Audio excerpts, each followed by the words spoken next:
What's going on? Back plugged in again.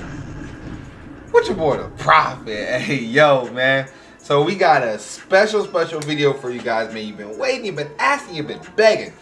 I needed to compile experience as well as information, alright? So I don't ever rush guides out. This is a brand new game mode to Bleach Brave Souls. We've never had a game mode like this. This is the most exhilarating, competitive game mode ever. And the good thing is you can really use any character you want and still be successful, alright? But there definitely are tiers and there definitely are characters that are going to smack them in the cheeks for the most part when they come upon you. But we're going to cover all that information today. We're going to cover it in depth. So if this video helps you, like the video, okay? Support. If you haven't subscribed, make sure you subscribe. And if you want to give me some extra support, follow me at twitch.tv/dprophet24. It's linked in the description as well. And I want to give a special shout out to my boy Cool and my boy Riddler on the BBS subreddit. I always want to give the best information to you guys, and these guys have always helped. So I have Riddler's BBS subreddit post linked in the description, as well as a link to Cool's channel. Make sure you support those guys. Support good content if you want to support this game. Let's get right into it. Arena mode. This is the funnest thing Caleb has ever done. But there's a lot of questions to it, and I'm going to go ahead and give you guys the answers. So the first thing I'll talk about is the license, okay? And I'll explain what this cooldown feature is. The best thing about arena mode is you can play 100% as much as you want with no penalties and no cooldowns. It's nothing like there's no soul tickets, there's no, guild quest tickets. It's not seasonal limited like Senkaimon, okay? Or PvP. This is a free game mode that you can enjoy to your heart's content. That alone is absolutely massive. What that does is it allows Caleb to put a ceiling and say, if you really want to grind this game out, you can possibly get an extra 1,000 orbs. Be done for sure. It can be done for sure. So it's definitely going to be tough. We're going to have to make sure you complete all the orders, all that, all right? But what I need to talk to you guys about is the battle pass. Okay, so to me, it's not really worth it to pay 250 orbs for about 70% of the player base. Because you're not going to grind this. You're not going to get the arena points. I mean, if you think about it, right? It's possible to get everything from here for sure, guys. And if you don't think you can get all this, I wouldn't bother.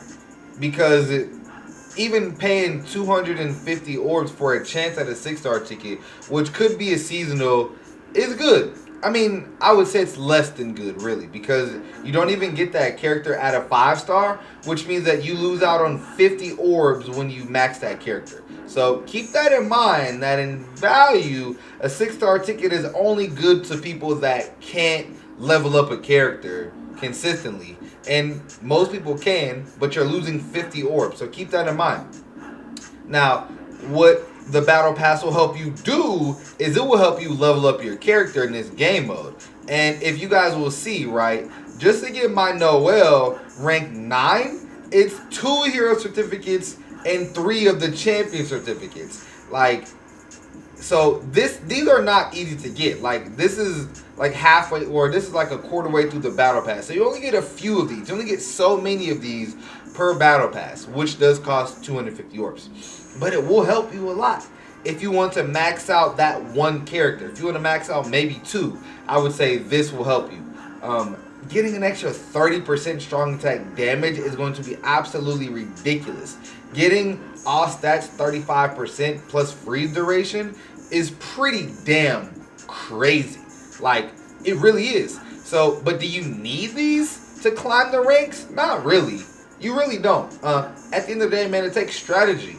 It's not all about the most overpowered character. It's more about strategy. We'll talk about that as well. I just want to talk about the character links and how this works as well. So notice how with my Noel, I have all 6 link slots available, or all 6 support links available, right? And you can even, I could even further power her up by getting each support link to rank 5+. And if I get them to like rank 10, then it's better. But nonetheless, you can do this, but it just adds cubes and cubes of layers onto how you can make your Noel or your Tokinata or your Magoto or your SSBI, how you can make them the most powerful in the world, okay? If you really want to do it, you can. If you look at any other character, right, other than Noel, you'll see that you unlock those support links at certain levels. Like, so this is something we'll talk about as well, is the gating of the matchmaking. We'll talk about that as well. But yeah, it's not fair to put a rank 1 dude against a rank 9 person. He's going to get absolutely blipped out of existence. So there is matchmaking based on your rank, and that was the best thing K-Lab could have done. So if you're a lower rank, don't be joining people's room or stream with like a rank 2 character and there's rank 6, 7, and 8. You're going to get them cheeks clapped. You're going to be a liability to your team. All right. So with that stuff being covered, for the most part, I'm going to talk about 2 of the other main things that aren't really noted. And once again, shout out to the boy Riddler, who did make this post on the BBS subreddit. Shout out to the boy Riddler, alright? This is what I want to talk about, okay? So there are items in arena mode, and the items are like the boxes, right? So it says, for random boxes that spawn, the drop distribution is 20% soul bomb, 80% player buff, which to my understanding, that's the stamina buff. That's the little yellow ball, and it gives you stamina so that they can't break your team. Wooden boxes spawn every 30 seconds. When mob enemy dies, the drop rate is 1% the player buff, 3% heal orb. When player enemies die, the drop rate is 1% soul bomb and 5% player buff and 15% heal orb. Which means most times when you kill the enemy AI, a few times out of the game, you're going to get a heal orb, right? And since there's no better place to put it, heal orbs heals for 10% max HP. So mob enemy data. Their standard enemies, they are between 5k and 40k HP. This stuff doesn't really matter, right? No defense, okay? Player enemy data. They're buff versions of the other team. Attack ranges times 4.5. Detection ranges times 10. There is a 0.8% delay between the regular targeting boxes shown in the attack starting, as all essays have 5-second cooldown. So what this means is, even if you have a cooldown or SAR links on your, like on my Noelle, right? She has SAR links, but the AI, they're still using strong attacks every 5 seconds. So that really doesn't matter, okay? This is very important. Arena missions, there are 4 possible missions. Kill 20 enemies, and that's 20 enemies of any kind. It doesn't matter, 20 enemies. Kill 10 enemies of a specific attribute. So it'll be like, kill 10 Heart Soul Reapers or kill 10 Mind Soul Reapers. Then it'll be like, kill 15 of a specific. And then it'll be like, kill 3 player enemies, right? Or the player bots, okay? So it says 1 mission is guaranteed between 55 and 65 seconds. So that means mentally you can mark in your head, okay, a mission's about to start.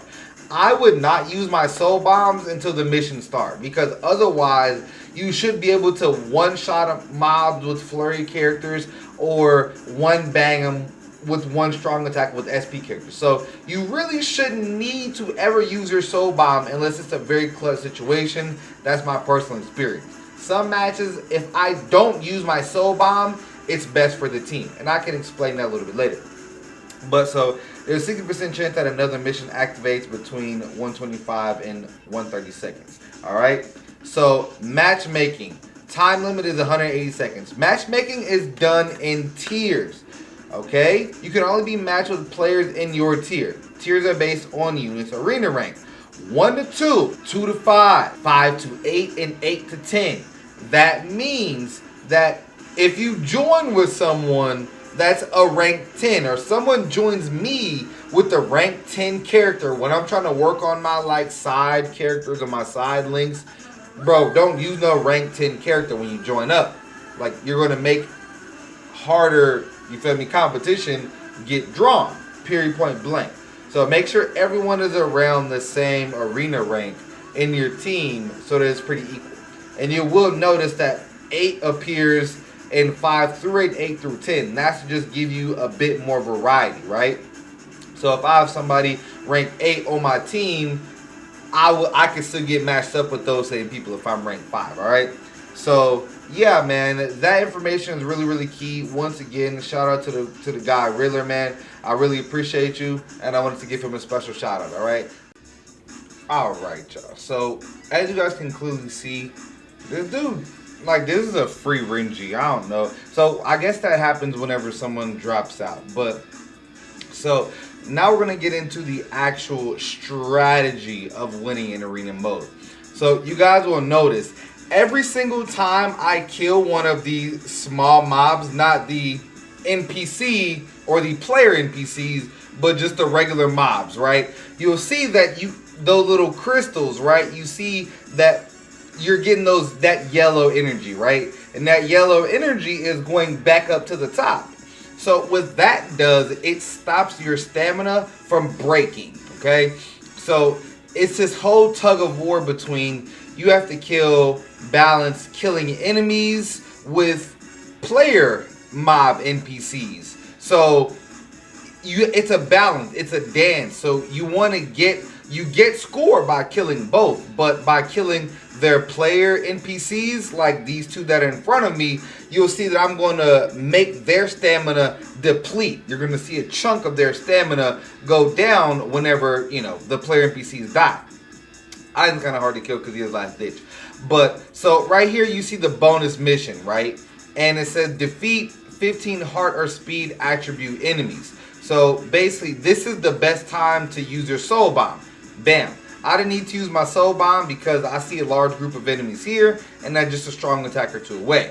Now that was pretty close. I could have opted to use my soul bomb there, and I probably should use it here, but you really should use your soul bomb in cases of emergency, in my personal opinion. It's better to have one when you need one rather than use it just to get the score up and then they steal your score, right? So if the enemies you're facing, if they're on the same level as you, if you can take out their enemy NPCs in a few seconds or less, causing their stamina to break, you're going to cause a larger disparity. But let's say you break their stamina a few times and then they break yours once. They're going to take back most of what you took from them. The second arena mission has appeared. Drop the soul bomb right there, and we really, really put a hurting on them. You see, their stamina broke. So they're on a brand new bar of stamina at the top, and we got points and stamina. So, like I said, every time you kill a small mob, you give yourself more stamina, okay? Which means SP characters are very, very viable because no one kills groups of enemies faster than SP characters. And with that, SP characters with great range and great kits. Those are going to be very good. Range collision stuff is going to be horrible here. It's really going to slow you down, okay? And as you see, they were not able to break our stamina one time. We got all the goals. We completely crushed it, okay? Now, when you can kill the mobs fast enough, sometimes they won't be able to break you. Mind you, though, we had a free Renji. Like, that's a free lick. You feel what I'm saying? But we still were able to win, okay? So there are times when you're on an even playing field and the enemies can they can kill your bot NPCs just as fast, if not faster, than you can kill those. And if you guys notice, every time you break someone's stamina, whether you break their stamina or they break your stamina, 10 seconds is added to the clock. So originally, any match should just be a standard 3 minutes, as you saw that last match was. Well, this match was like damn near 8 minutes because we kept constantly breaking each other back to back. And if you're the winning team, you have to stop breaking the opposing team. That's how you win. If you're winning, and you're winning by a higher margin, all you're doing is making it so when they break your stamina, they're taking 33% of a very, very large chunk of score, right? So if you kind of stop killing, if you tone it down just a little bit towards the end, or you don't kill the enemy NPCs, you just kill the bots, the standard bots, to keep your stamina refilling at all times so they can't kill you in that last 10 seconds. But what happens sometimes is the NPCs spawn with the bots. So you're killing NPCs and then you break the stamina, and just like that, where there's 0 seconds left on the clock, and then we break them and they break us, now we're at 20 whole seconds. Again, it's the same song and dance with who can break who. And if you'll see right here, 6 seconds left, neither team is going to break. Now just about who's going to have the higher point total at the end, and we were able to edge it out. This video will be a full video breaking this down, like, you know, showing it in live with like my real reaction and chat reaction as well. But there's a strategy to this game. It's not just about the best unit and who has the most high-powered unit. There comes time where you have to break the enemy strategically, and you have to make sure they can't break you, or you allow yourself to get broken and then break them as soon as they break you. And then that's going to cause the disparity where you have the advantage and you have to preserve yourself for more time. I really hope you guys enjoyed this video. I pretty much broke down every single mechanic and aspect of this game. If you guys have any further questions or concerns and how to be competitive, or anything like the battle pass, or, you know, leveling up characters or character links, make sure you let me know down in the description as well. Also, let me know what character you're going to try and go for. What character are you using regardless of meta? Are you going to level out your Don Kanoji, your Bon Ken? You know, who will it be for you guys? You know, make sure you guys let me know in the comment section below. And be aware that in 2 weeks, we could potentially get different killers of enemies. So instead of Soul Reapers, it could be Ronkars or Hollows or something else. So make sure you guys stay tuned for that. And yeah, check it out. Make sure you stay posted. Till next time, I love y'all. I'm out.